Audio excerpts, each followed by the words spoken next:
What did he do?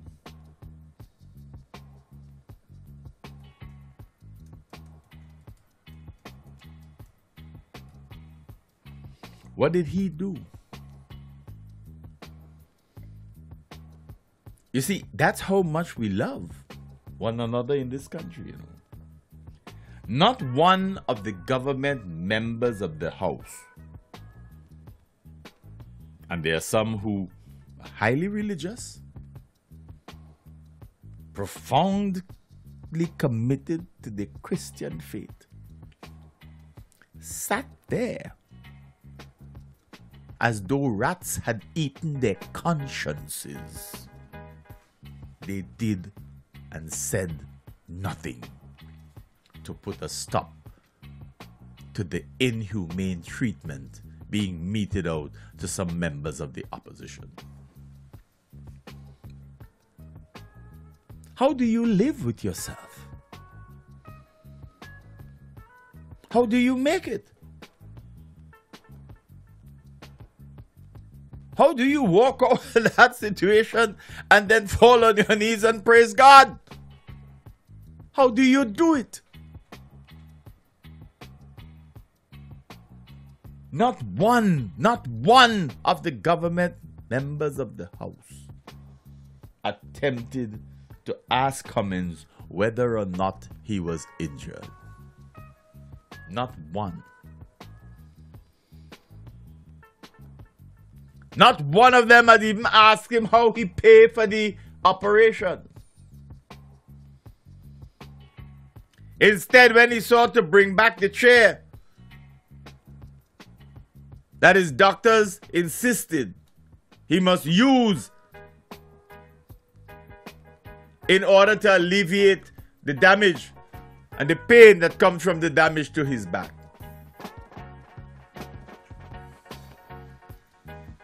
he had to ask permission. You can't bring in a chair. You can't bring in your own chair. Of course, you can't bring in your own chair. You'll disturb the decor of our lovely House of Assembly. You can't bring in your own chair.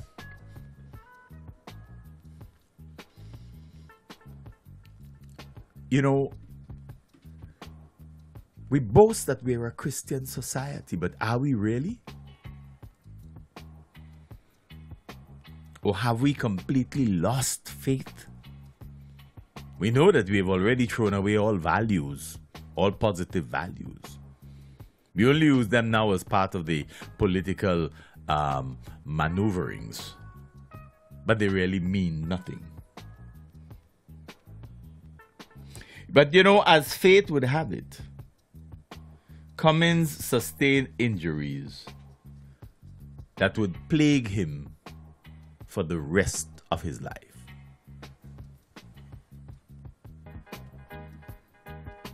He sustained injuries that would plague him for the rest of his life. This for merely taking a political stance in the parliament, the legislative arm of the government of this country.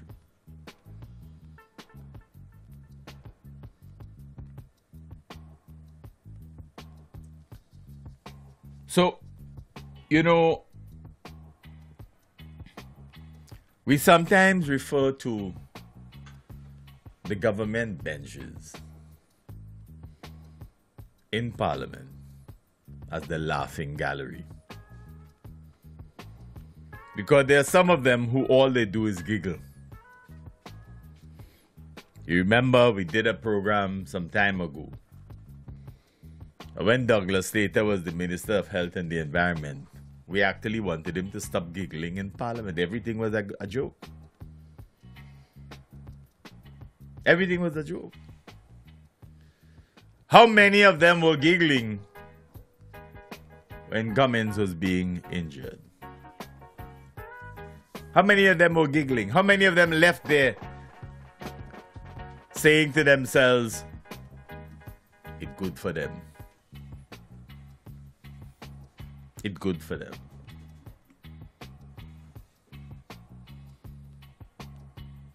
They are, after all, honorable people, aren't they? They are all honorable people. Today, Cummins is forced to wear a color. Since the incident, not accident, since the incident, the bones are growing in a manner that inflicts pain and would necessitate another surgical procedure. So for the next 3 months, he would have to wear the very uncomfortable color to ease the pain from the growing bones. But the message we want to give you, dear listeners, today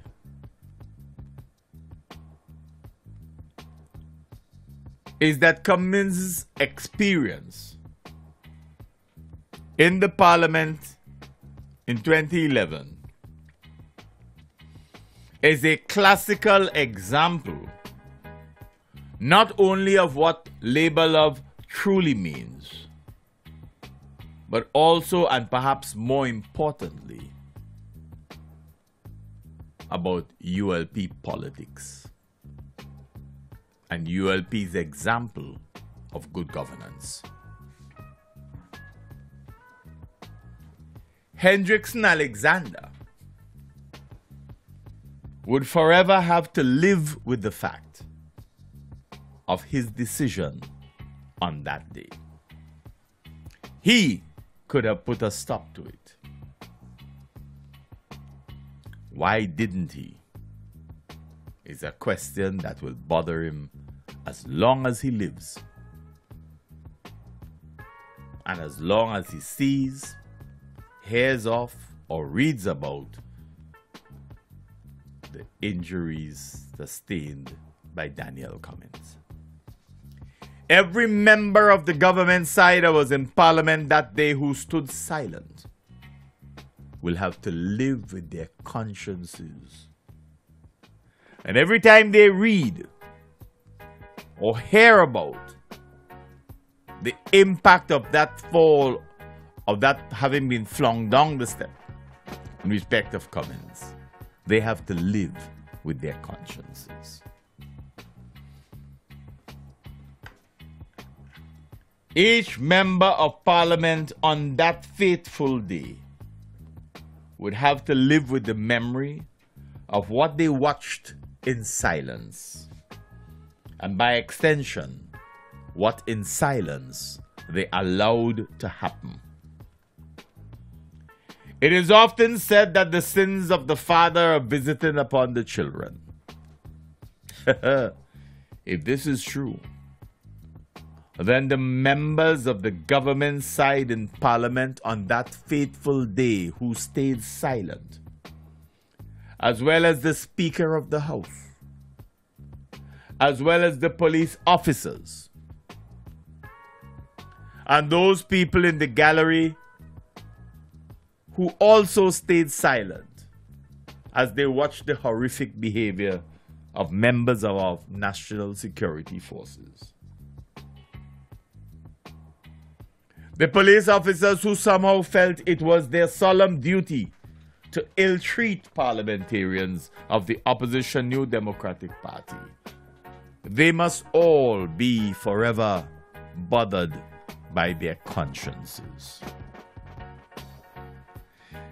They must be forever hopeful that the saying is not true.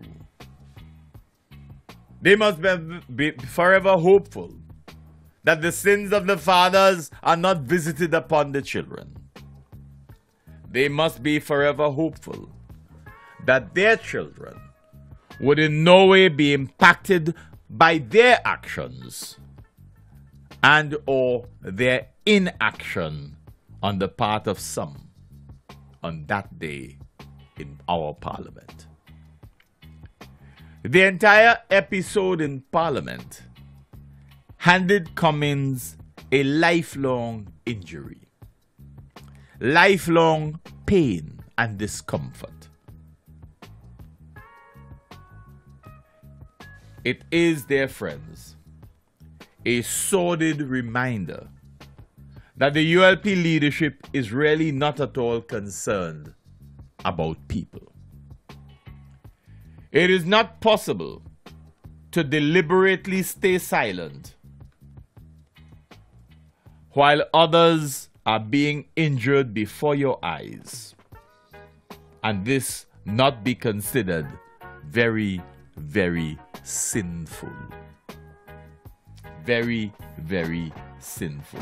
It is not possible to deliberately stay silent while others are being injured before your eyes, and this not be considered very, very sinful. You know, Papa has long since found it opportune to quote scripture and to consistently make references to God for his blessings. The frequency of the usage seems to suggest that it may be as political in nature as it is in religion. God asks that we incessantly forgive those who seek to harm us. Papa and his minions and his parliamentarians who were there, watched, and stayed silent must hope and pray for forgiveness.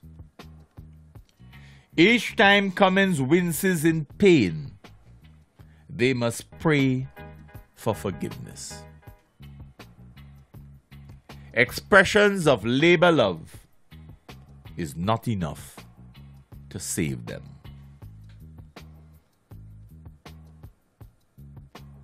Enough said.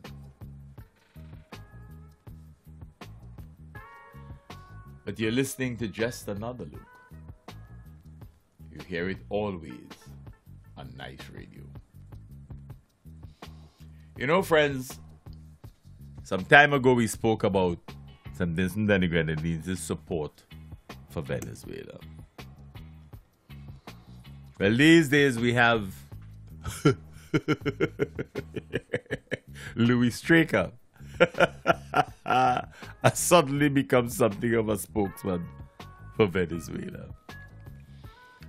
And when you listen to Louis, the only thing you could do is shake your head in awe. Because in the midst of everything that they are saying, through Louis Straker, they're forgetting the single most important thing. The suffering masses in Venezuela. We are into the politics.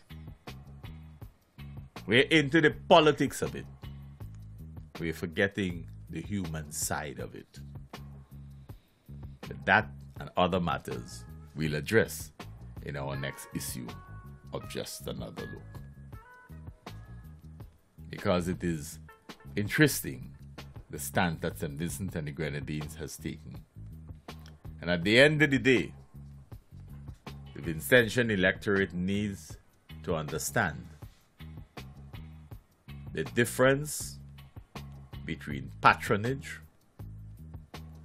wanting to support because we have been supported, and to do so almost blindly,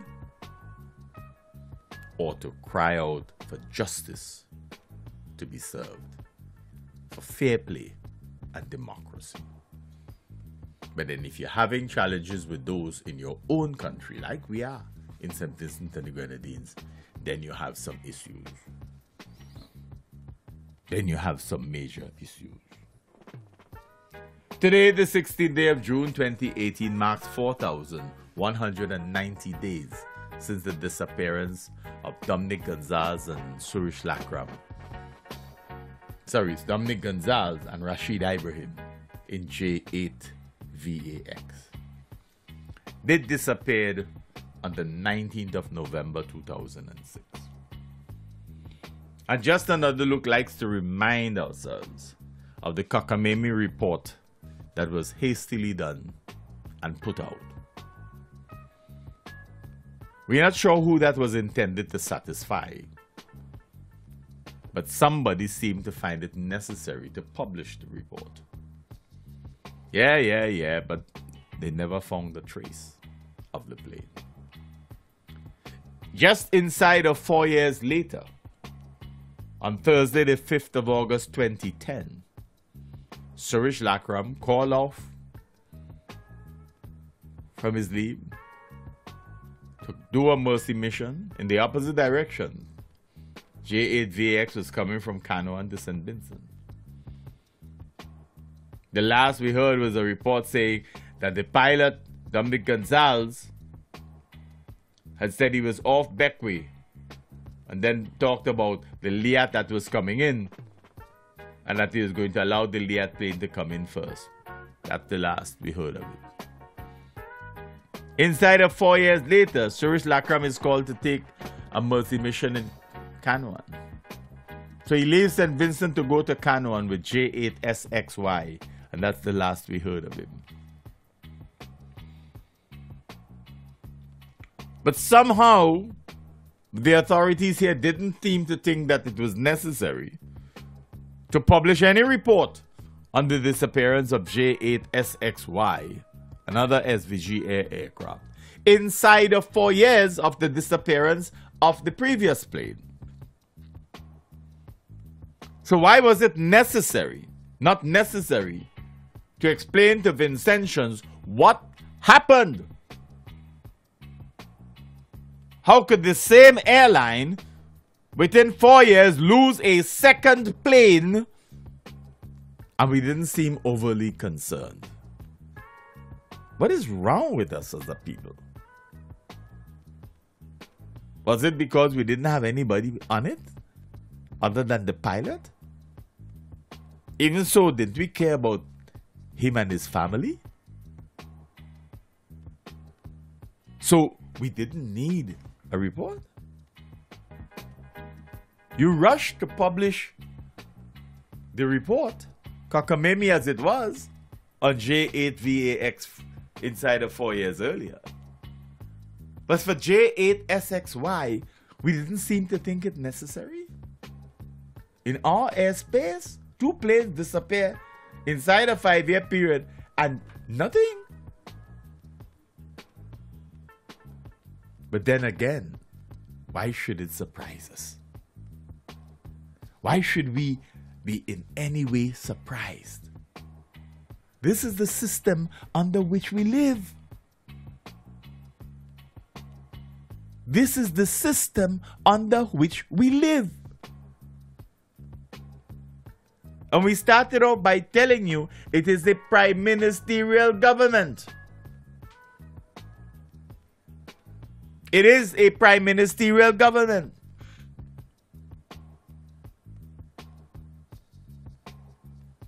So we have to understand who dictates what in our society. And then, dear friends, we have to remind you of the tragic death of Patricia Bowman. We take no joy in having to bring up these cases. But on the 19th of September 2008,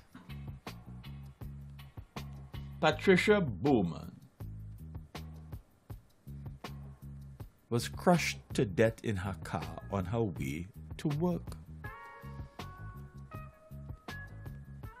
The wall of somebody's property fell on her car. And the niceties of our jurisprudence has left her husband, Alban Bowman, still grieving because our legal authorities did not seem to think her life important enough, or so it seems. Because if you're going to leave it for Alban to have to find a way to make a case when John Public knows that she was on her way to work and somebody's wall fell on her house. That was in 2008. the 19th of September. 10 years later, our legal system does not tell us who is responsible. They have not told us who is responsible. And so, the Director of Public Prosecutions Department did not think it necessary to make a case. That is justice for you under our system. That is justice for you under our system. So you understand why people prefer to stay with the colonial bastion, the Privy Council, than to trust our own regional and national legal systems. That is the bothersome thing. Because we have remained so colonial in our thinking. We've remained so myopic in our behavior that for all the fanciful talk of a so-called education revolution, we continue to believe and to thrive by seeking to fool as many of the people all of the time. Enough said. You've been listening to another edition of Nice Radio's Callaloo presentation, Just Another Look. Just Another Look is an innovative, exciting, albeit decidedly provocative, and yes, certainly controversial, socio-political analysis of issues of a local, regional, and international nature. Just Another Look is heard only on Nice Radio, first aired on Saturdays at 6 p.m., repeated on Sundays at 9 p.m. You can always catch us on the World Wide Web, www.niceradio.info. You can always check out our Just Another Look blog, www.justanotherlook.com. I am, of course, Keith Joseph.